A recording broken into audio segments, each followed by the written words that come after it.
Second year.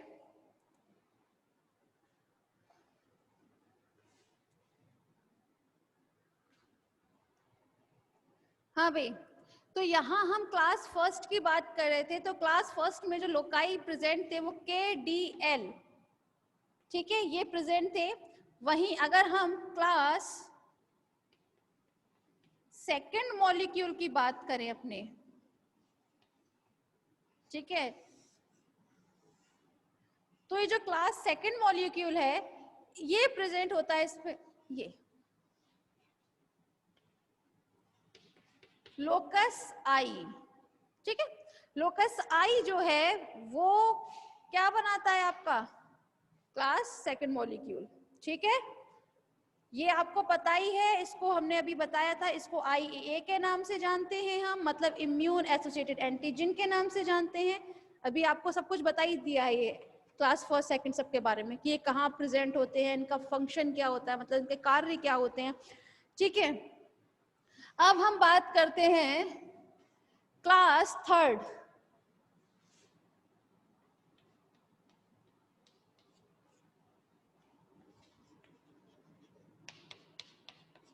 Class third molecule, class third में जो आते हैं वो होता है S, मतलब लोकस S प्रेजेंट रहता है आपके क्लास थर्ड मॉलिक्यूल में। और ये अभी बताया था इसका मेन फंक्शन क्या रहता है, नियमन करना। नियमन करना, नियमन किसका करता है, ये नियमन करता है आपके पूरक तंत्र का, बताया था ना अभी।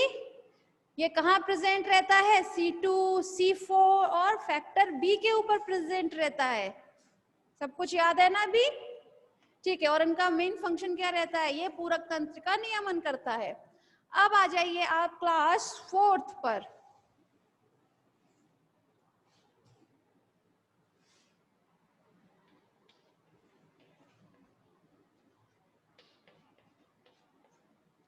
Class fourth molecule, class fourth molecule में लोकस T प्रेजेंट रहता है, ठीक है। अभी बताया था थोड़ी देर पहले कि ये TLA, याद है ना class, TLA mean T cell of leukemia antigen, ठीक है। तो इसीलिए इस पे लोकस S और लोकस T होगा इस पर, ठीक है। और इसका मेन फंक्शन क्या रहता है, ये रेगुलेट करता है आपके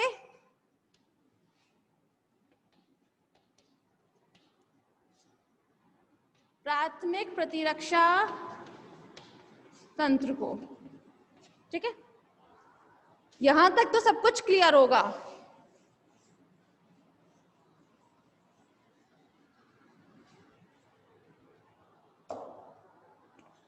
सेकेंड ईयर, इससे पहले आगे बढ़ा जाए, मैम क्लास 2 रिपीट कर दीजिए। अच्छा, क्लास 2 कहाँ गई, रफ कर दी, वेरी गुड। चलिए ठीक है, एक सेकेंड।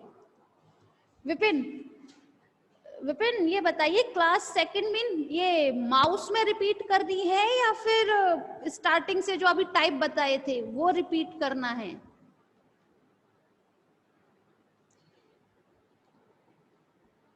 क्या रिपीट करना है बेटा, एक बार क्लियर कर दीजिए please.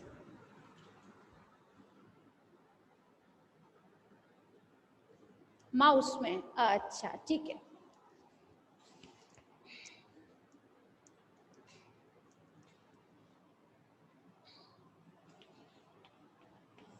Second, class second molecule, ठीक है। क्लास सेकंड मॉलिक्यूल में जैसे फर्स्ट में तो आपका KDL ये आया था, वहीं पर जो आपका सेकंड जो था उसमें आता है आपका I, ठीक है। तो लोकस I, इस पे कौन सा भाई लोकस प्रेजेंट रहेगा, लोकस I प्रेजेंट रहेगा। अभी थोड़ी देर पहले बताया था, इसे हमने क्लास सेकंड को हम किस नाम से जानते हैं, IA के नाम से, मतलब प्रतिरक्षा सहभागी प्रतिजन। ठीक है, हम किस नाम से जानते हैं? प्रतिरक्षा सहभागी प्रतिजन। इंग्लिश में हम इसे बोलते हैं इम्यून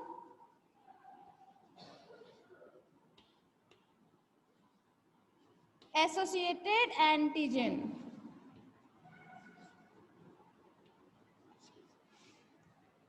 ठीक है, और इसका जो कार्य होता है, मेन फंक्शन, वो होता है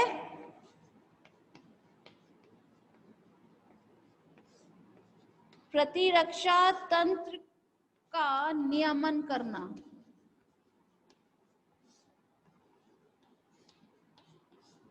ये टी सेल की हेल्प करता है ये किसी भी एंटीजन को पहचानने में। ठीक है, तो अब क्लियर हो गया बेटा आप सभी को? ये इसमें अब तो कोई प्रॉब्लम होगी नहीं। क्लास सेकेंड, हाँ, सब कुछ क्लियर है ना? अब चारों प्रकार के जो बताए हैं क्लासेस, सब कुछ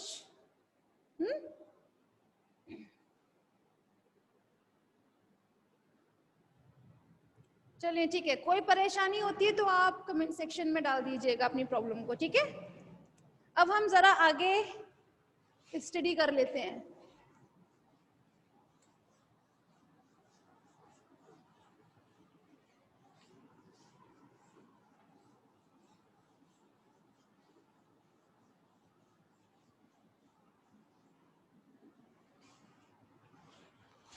अब हमें स्टडी जो करना है वो है मानव में।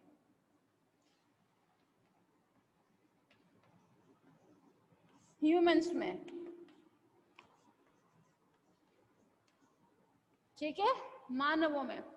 तो अगर मानव की हम बात करते हैं कि ह्यूमंस में MHC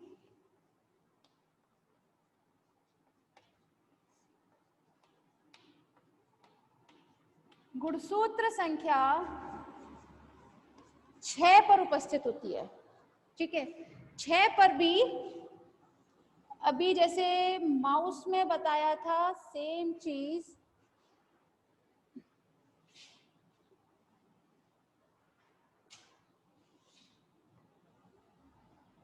उसकी छोटी भुजा पर।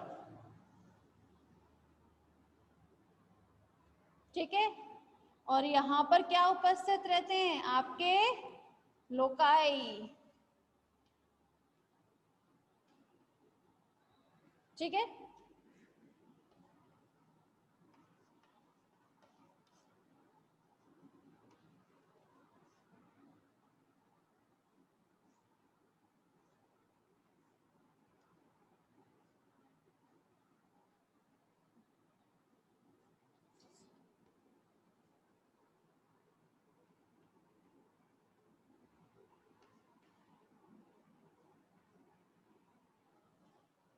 ठीक है, इस पर जो लोकाई प्रेजेंट रहते हैं उन्हें हम किस नाम से जानते हैं? D, S, B, C, A and TLA।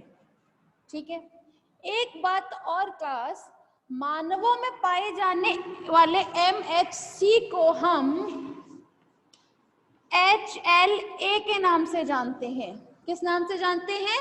HLA। जो HLA की फुल फॉर्म होती है वो होती है ह्यूमन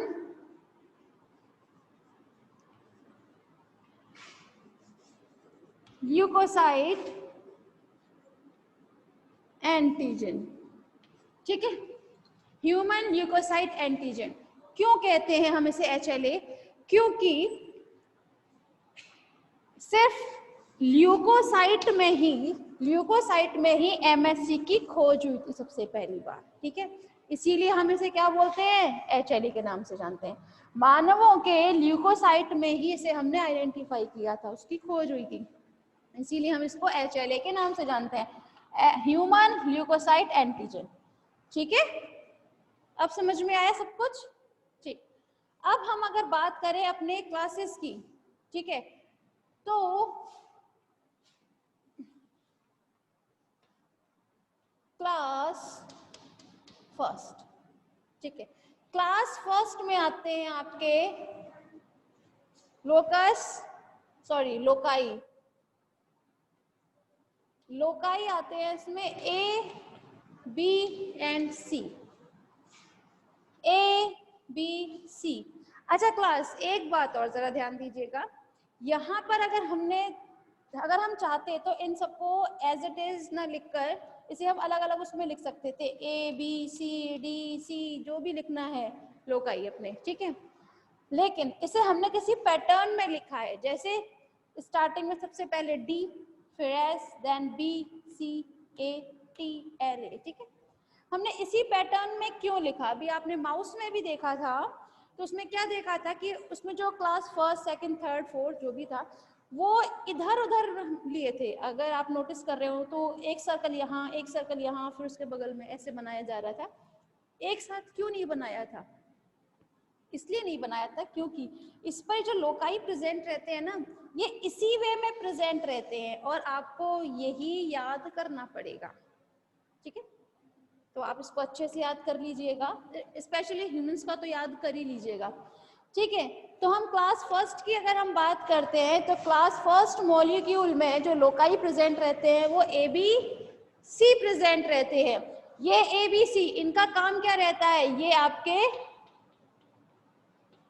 ग्राफ्ट अस्वीकृति के लिए जिम्मेदार होते हैं। किस चीज के लिए जिम्मेदार होते हैं, ग्राफ्ट अस्वीकृति के लिए, यही बताया था।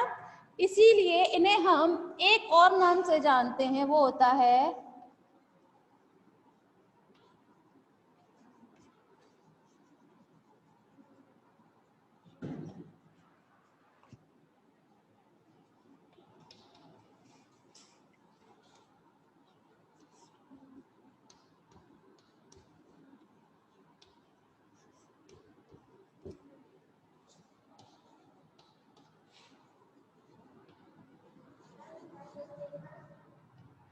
एक सेकेंड,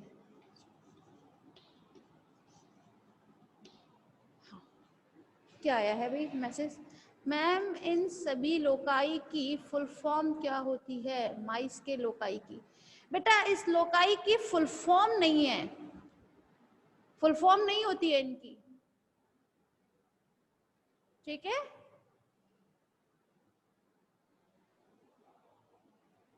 ओके चलिए, खैर हम कहाँ थे अपने, हाँ भाई, अगर हम बात करते हैं क्लास फर्स्ट की तो इस पे ए बी सी, और ये किस चीज के लिए जिम्मेदार होता है, ये जिम्मेदार होता है आपके ग्राफ्ट अस्वीकृति के लिए, मतलब ग्राफ्ट रिजेक्शन के लिए। इसे हम ग्राफ्ट अस्वीकृति की वजह से ही इसे हम क्या नाम देते हैं, ट्रांसप्लांटेशन एंटीजेंट्स, मतलब ट्रांसप्लांटेशन मतलब रोपण की प्रक्रिया में भाग लेने वाले ऐसे एंटीजेंट्स, ठीक है, जो कैसे हिस्टोकम्पैटिबिलिटी एंटीजन, भाई एंटीजन ही तो होते हैं, ये आपको कल बताया था ना कि अगर अस्वीकृति होगी तो किस वे में होती है, सब कुछ कल बताया था कि अगर किसी का भी भाई जब जीनोटाइप और फिनोटाइप अगर सेम नहीं होता है तो फिर भी अगर हम उसे किसी रेसिपिएंट की बॉडी में लगाते, ग्राही के शरीर में अगर हम उस ऊतक को लगा देंगे तो क्या होता है, वो एंटीजन बनाने लगता है, और इस एंटीजन को उसका जो इम्यून सिस्टम है, जो प्रतिरक्षा तंत्र है, वो इसको पराये प्रोटीन के नाम से जानता है ना, पराये प्रोटीन के नाम से पहचानता है और इस पर फंक्शन करता था, कोई कार्य करता था, जो भी, ये तो कल आप लोगों को बताया ही गया था, है ना। तो इसीलिए इसे हम किस नाम से जानते हैं, ट्रांसप्लांटेशन एंटीजेंट्स हिस्टोकम्पैटिबिलिटी एंटीजन के नाम से जानते हैं, ठीक है। अब आ जाइए आप क्लास सेकंड पर,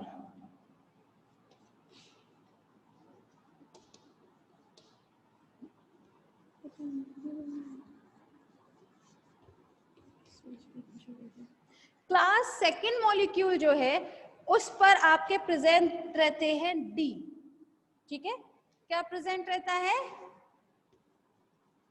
लोकस डी। अच्छा इस पर एक और जरा एक बात समझिएगा, ये जो डी है ना, लोकस डी, इसे हम 3 भागों में फिर से बांट देते हैं।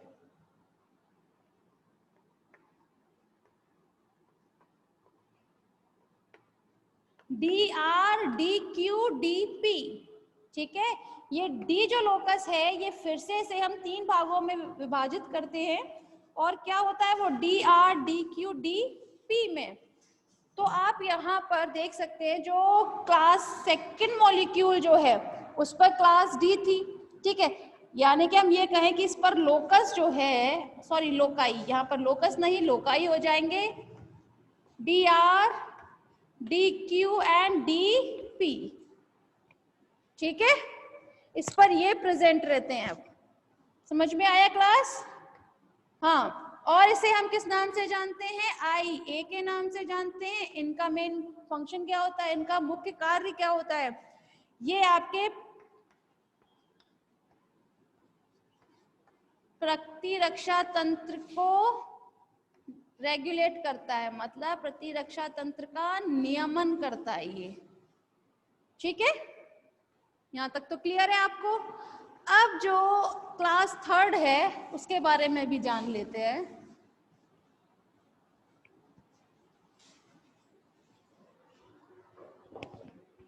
क्लास थर्ड में आता है आपका लोकस S।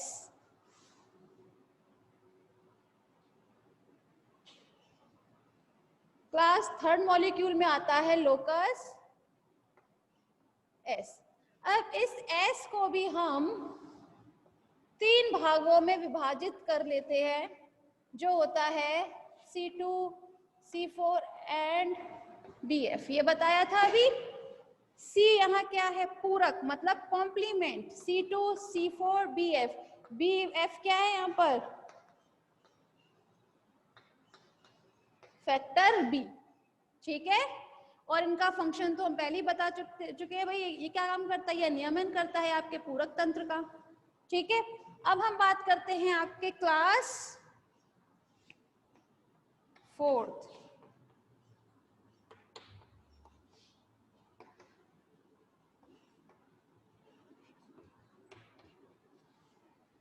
क्लास फोर्थ में जो आता है वो होता है TLA। बेसिकली T अगर आप याद रखेंगे तो TLA अपने आप याद हो जाएगा, ठीक है। इनका ये ही पैटर्न होता है क्लास, अच्छे से याद कर लीजिएगा आप, ठीक है। ये कहाँ प्रेजेंट रहते हैं? TLA के ऊपर प्रेजेंट रहते हैं। और TLA जो है वो locus number S, sorry locus A के बगल में रहता है हमेशा, ठीक है। TLA mean it is a T cell of leukaemia. Leukaemia की T कोशिका के ऊपर उपस्थित रहता है और यह नियमन भी इन्हीं का करता है, ठीक है। अब बताएं क्लास, मानवों के MHC से संबंधित कोई भी परेशानी है तो आप पूछिए। कोई भी परेशानी है तो आप पूछ सकते हैं, क्योंकि यहाँ पर अब आपका ये MHC फिनिश हो चुका है। बताएं आप, समझ में आया सभी को?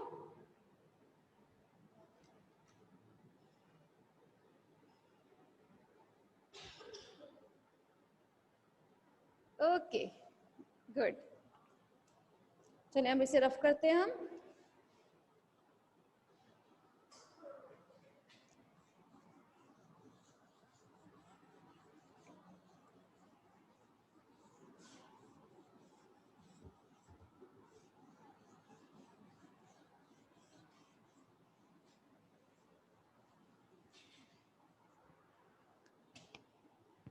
क्लास, अब आप जरा एक बात ध्यान दीजिएगा। ये आपका पेपर नंबर 3 पढ़ाया जा रहा है यहाँ, ठीक है। पेपर नंबर 3, पेपर नंबर 3 में भी 3 सेक्शन है। जो आपके सेक्शंस हैं वो 3 है, A, B, C, जिसमें से अभी हम पढ़ा रहे हैं A। A में था आपका इम्यूनोलॉजी। इम्यूनोलॉजी मतलब स्टडी अबाउट इम्यून सिस्टम, ठीक है। जिसमें हमने क्या क्या पढ़ा था भाई?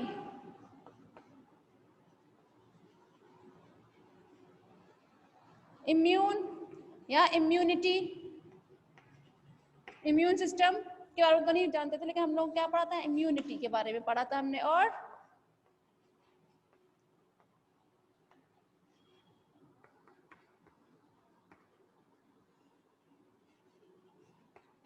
Types of immunity, antigens and types of antigens, antibody and types of antibodies,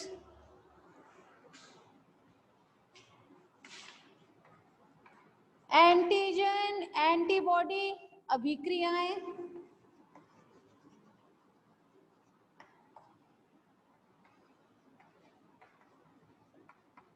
AMI and CMI,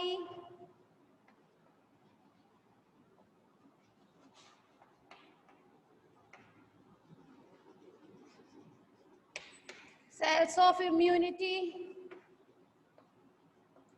and MHC। ठीक है, यहां पर आपके ये क्लियर कर दिए अब।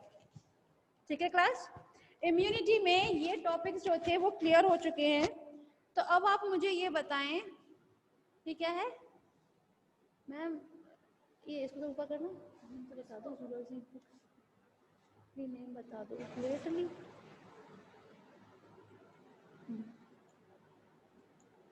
यस मैम, बुक का नाम तो बता दो, zoology like books lately name बता दो। लाइटली लाइक समझ नहीं आ रहा बेटा। आप चाहे तो किसी की भी बुक ले लीजिए, चाहे CBH ले लीजिए, चाहे RBD ले लीजिए, दोनों ही बुक अच्छी हैं। ठीक है, आपके सिलेबस में भी मिल जाएंगी और आपको समझने में भी आसानी रहेगी।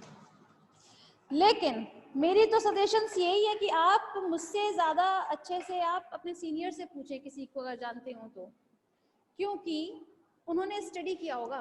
ठीक है, तो वो अच्छे से बता सकते हैं। भाई मेरे तो नोट्स पुराने हैं, मैं तो अपने नोट्स स्टडी कराती हूँ, मैं तो जनरली बुक उठाती भी नहीं हूँ इतना। क्या, अरे मतलब पेपर का नाम क्या है बेटा? पेपर का जो नाम है ना, पेपर 3 वो है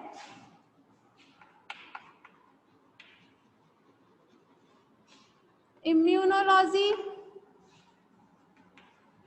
माइक्रोबायोलॉजी एंड बायोटेक्नोलॉजी। ठीक है, इसीलिए जो इम्यूनोलॉजी था वो सेक्शन A है, microbiology section B and biotechnology section C। ठीक है, तो अभी आपका इम्यूनोलॉजी जो है वो फिनिश हो चुका है।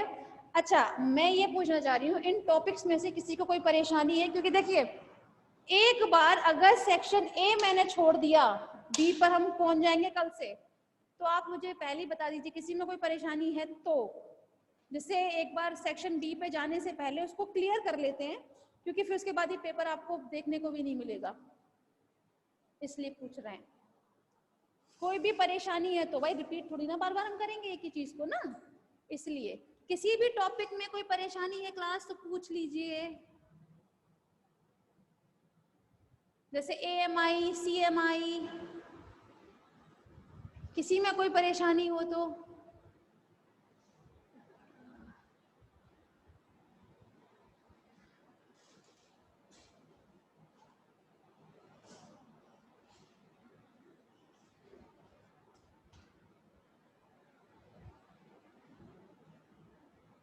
AMI and CMI Aditi PDF बेटा PDF मैं सेंड नहीं करूंगी फर्स्ट ऑफ ऑल, तो प्लीज आप मुझे ना कमेंट में लिखा करें। PDF के लिए आप कॉलेज में कांटेक्ट कीजिए। ठीक है, AMI एंड CMI, चलिए ठीक है, तो एक काम करते हैं, कल से एक बार AMI और CMI एक बार फिर रिपीट कर लेते हैं। ठीक है, सेकेंड ईयर किसी को कोई परेशानी तो नहीं है? भाई ऐसे बहुत से बच्चों में समझ में आ गया होगा पहले ही सब कुछ अच्छे से, तो एक बार कल फिर से देख लेते हैं AMI एंड CMI। ठीक है, उसके बाद फिर हम अपना सेक्शन B स्टार्ट करेंगे, माइक्रोबायोलॉजी। ठीक है, और बाकी सारे टॉपिक्स क्लियर है ना सेकंड ईयर? ये antigen and antigen types starting से, अरे ओके चलो ठीक है, antigen and types of antigen ये भी किसी दिन ले लेंगे, ठीक है। और बताइए आप, किसी को कोई परेशानी है तो ये भी किसी दिन बता दिया जाएगा। टाइप्स ऑफ इम्यूनिटी ये तो क्लियर था ना, इजी भी था थोड़ा। एंटीबॉडी मत पूछना, बस उसका स्ट्रक्चर बनाने में बहुत टाइम लगता है भाई। बाकी सब चीज क्लियर है ना क्लास? चलिए ठीक है, तो एक काम करते हैं, आज की मीटिंग में बस इतना ही रखते हैं, ठीक है। एंटीजन एंटीबॉडी रिएक्शंस, तुम तो सारे पढ़वा लोगे एक बार फिर से, हाँ चलो ठीक है, एंटीजन एंटीबॉडी रिएक्शंस भी बता देंगे किसी दिन। और भी किसी में किसी को परेशानी है क्लास?